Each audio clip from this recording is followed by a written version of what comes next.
Hello and welcome to Asia Newsweek. I'm Yvonne Yong. I'll take you through the top stories in the region and to go beyond the headlines for a deeper look at what's happening in Asia.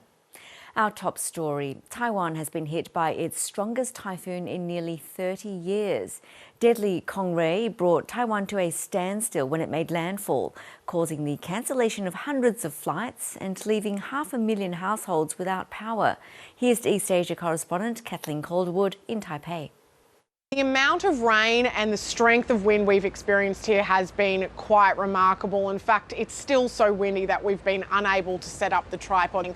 But even here in Taipei, several hundred kilometres north of where the typhoon made landfall, the wind has been so strong that it's brought down large trees and branches. And there are scenes like this all over the city and really across Taiwan.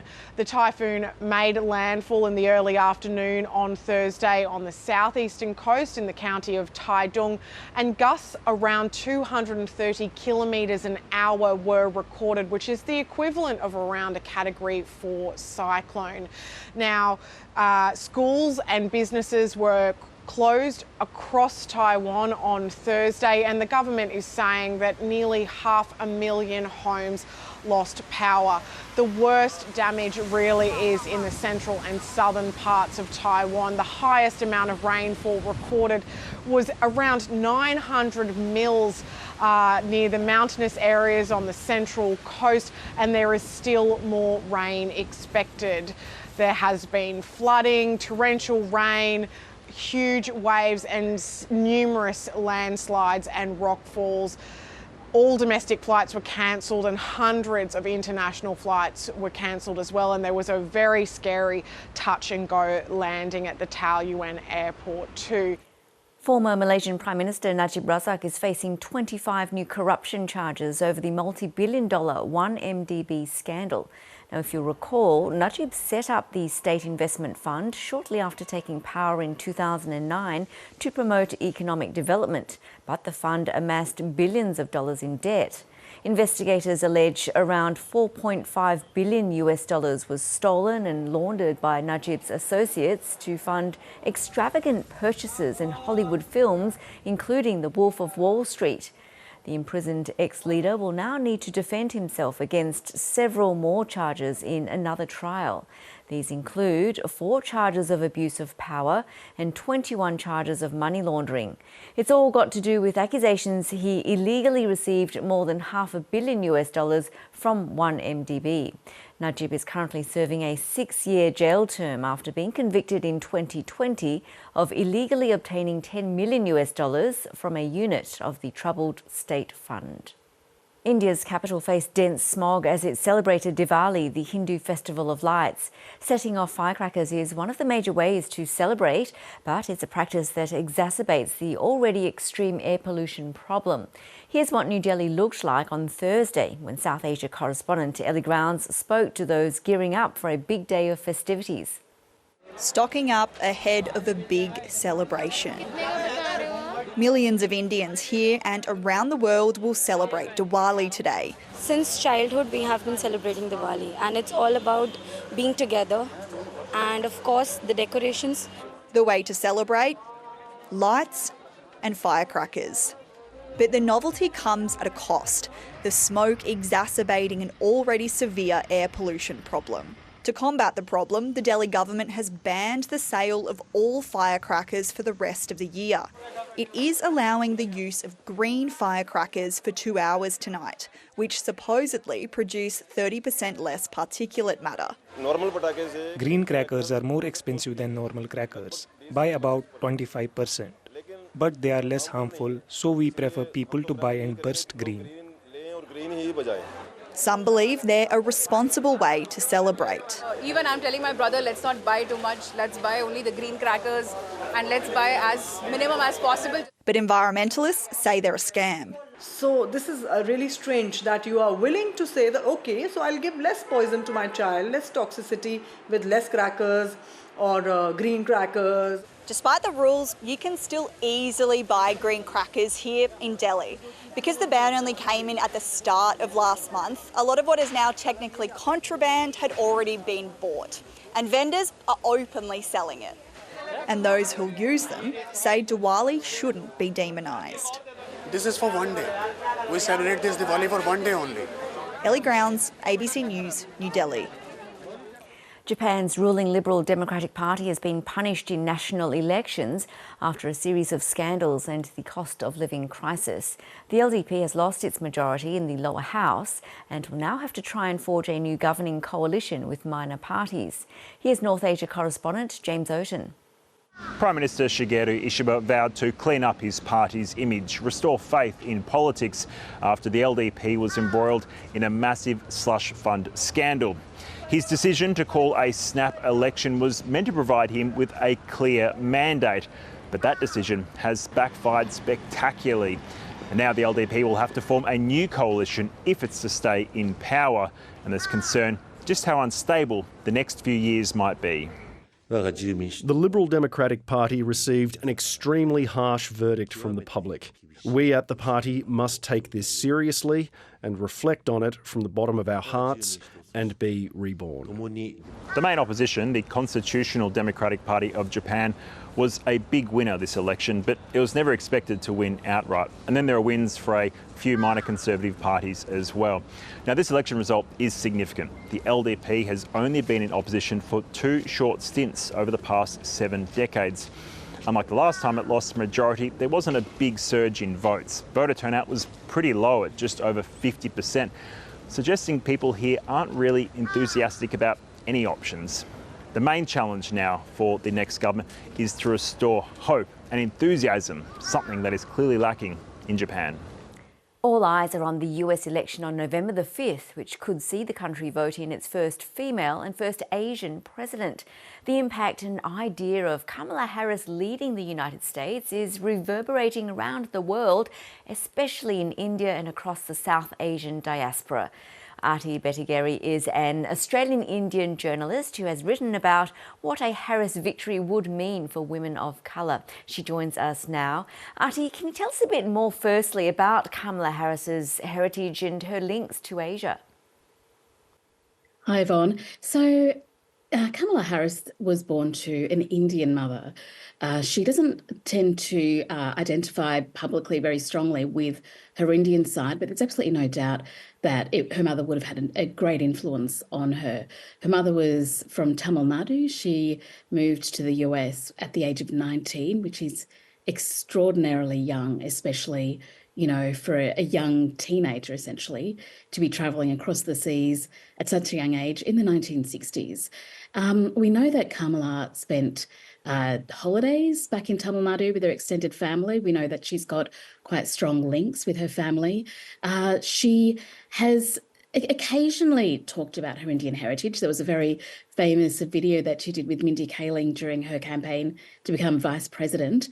But usually she does tend to identify more strongly with her Black American roots, her Black American side from her dad. Well, if she does become president, she will be a trailblazer in many respects, ticking a lot of firsts boxes. For the South Asian diaspora, why is seeing a person like Kamala Harris in a leadership position so important? I wrote about this recently. I was really curious to find out what impact she might have. We know that when you see someone who looks like you in positions of power, it has the effect of making you feel like, hey, I could do that too. You know, now I've seen someone who's doing it, that lights a fire in me. So I spoke to some currently serving members of parliament in Australia who are of colour. Now, this is really important to note because Australian politics has traditionally been very monocultural, and that is, it's been very white Australian. But in the current parliament, that was quite unusual in that it did actually elect a number of parliamentarians of colour. So there are actually 6 serving parliamentarians across both the lower house and the upper house from a South Asian background. So I reached out to them and spoke to 3. I spoke to Maureen Faruqi, the Deputy Leader of the Greens, and I spoke to Michelle Anandaraja from the Australian Labor Party, which is the party that's in government, and both said that they were really quite emotional to see Kamala Harris ascend to the vice presidential position. To see someone who looked like them, who represented the kind of background they had, it really meant something. But in some cases, people have moved away from a position of unwavering support because they recognise that it's more important, like what people's policies are more important than being able to, relate to their ethnic background. I also spoke to some aspiring politicians who said that they really liked that Kamala Harris was a trailblazer, but again, they wanted to see someone who reflected their own policies. So interesting to talk. Thank you, AartiBetigeri. Thank you. As millions around the world marked Halloween by donning their scariest or funniest costumes, in China there have been moves by authorities to crack down on the festival. In Shanghai, police were seen detaining people wearing costumes, with some revellers saying they were even forced to remove their makeup at the police station. Others on social media claim those who were taken in were also required to register their names, ID and phone numbers before being released. Seoul's international airport has scrapped a plan to operate a celebrities-only entrance just a day before it was due to open. Incheon Airport had sent a memo to large entertainment agencies, spruiking a decision to let celebrities use a dedicated entry and exit route. The airport explained it was to address safety concerns, with crowds often gathering to see stars arrive. But the plan drew criticism over preferential treatment for famous people, and the airport has announced it's scrapped the idea. In Japan, Mount Fuji is still without snow. It's the latest date on record for the mountain remaining snowless since records began 130 years ago. The snow cap typically forms in early October, but due to unusually warm weather, no snowfall has been observed so far. Japan has seen its joint hottest summer on record this year, with temperatures across June and August 1.76 degrees higher than average. The head of China's Tennis Association is aiming for 10 players in the world's top 100 men's and women's tours. Is it too much of an ambitious target, or is China already on its way there? Let's find out more from ErinHandley, a reporter for ABC's Asia Pacific newsroom. Erin, it's been a great year in tennis for China, with support across the globe, in particular for 22-year-old ZhengQinwen. She's a player who's already establishing China as a serious contender in the tennis world, but this hasn't come out of nowhere, has it? That's right, Yvonne. As you mentioned, ZhengQinwen has had a fantastic year in tennis. She made the Australian Open finals, but what was an even bigger deal was winning the Olympic gold medal. And that is a source of huge national pride in China, where more and more people are taking up the sport. China has about 20 million players, which is second only to the United States. And the Chinese government has been investing more in infrastructure as well. One expert I spoke to estimated the industry might be worth as much as US $5 billion there. And as you mentioned, it hasn't come out of nowhere. ZhengQinwen, who is seen as very cool, very young, also very rich. She's got a lot of high-profile sponsors, and she's in the top 15 for female athlete earnings. ZhengQinwen has also been following in the footsteps of LiNa, who won the Australian Open 10 years ago. LiNa was seen as a bit of a trailblazer and really broke out, and both of them together have been seen to change the perceptions of female athletes in China as well. So trying to get 10 players into the top 100 for men's and women's, do you think this is achievable in years to come? Having 10 players in both tours is a huge ambition for China, and they're definitely gathering pace. The women's game has had more success recently, and it wasn't so long ago that one Chinese journalist was bemoaning that, you know, China could send rockets to the moon, but they couldn't get a Chinese man in the top 100. That actually was broken a couple of years ago. Zhang Zhizhen, he's now in the top 50, and there are 3 Chinese men in the top 100 now. So clearly they're getting there, and it's really interesting to see China's investment in this space. It's seen as a bit of a sports diplomacy, soft power push as well. Erin, really good to talk. Thank you. Thanks, Yvonne.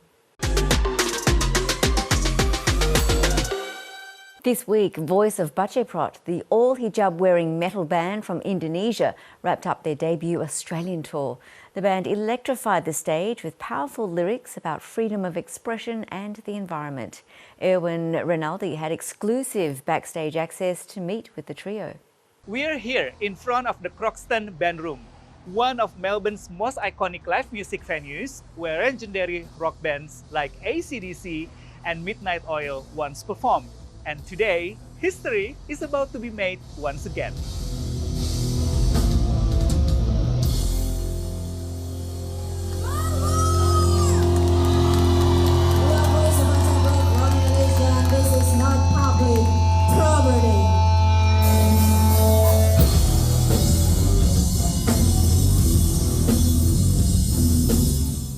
It's the first time Indonesia's Voice of Baceprot, an all-hijab-wearing thrash metal band, has toured Australia. A bit nervous because it's our very first time in Australia, but also excited and proud, of course. The trio was formed in a small city in the western part of Java Island.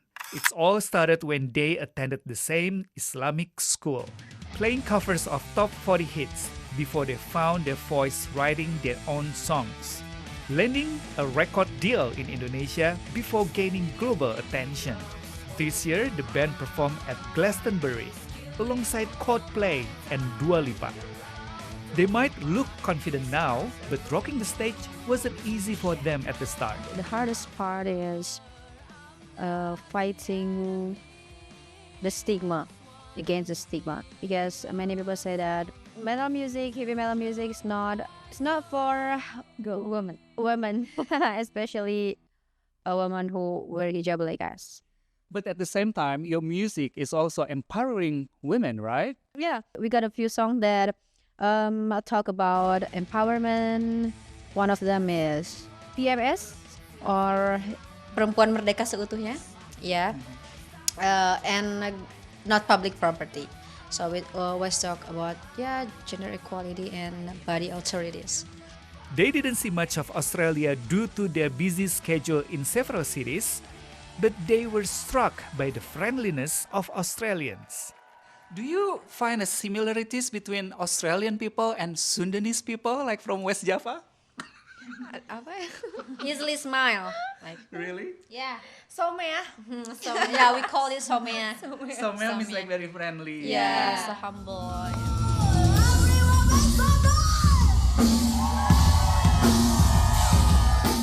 Baceprot means annoyingly noisy, but their music is far from noisy, instead promoting tolerance and peace in the world.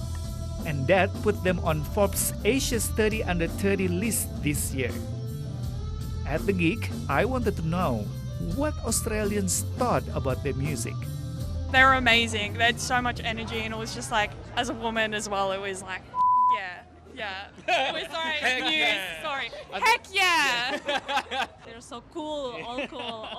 All of them are wearing hijab, so I feel like they are like a representative of some Indonesian wearing a hijab, but they are so expressive, so yeah, it's so cool. I was actually tearing up on the way out here because it's just incredible to see them on stage. It's very unique, and I'm glad to see that level of representation. It was very energizing. It was such an awesome set. And after seeing this performance, does it change your perspective about Indonesia at all?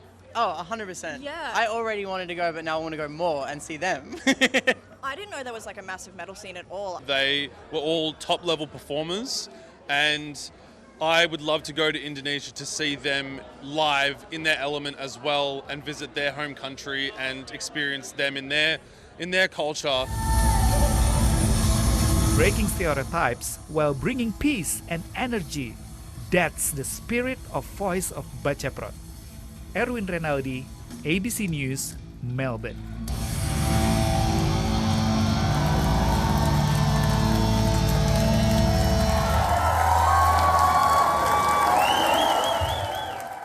What a great story. Well, that is the program. I'll see you next time. Bye for now.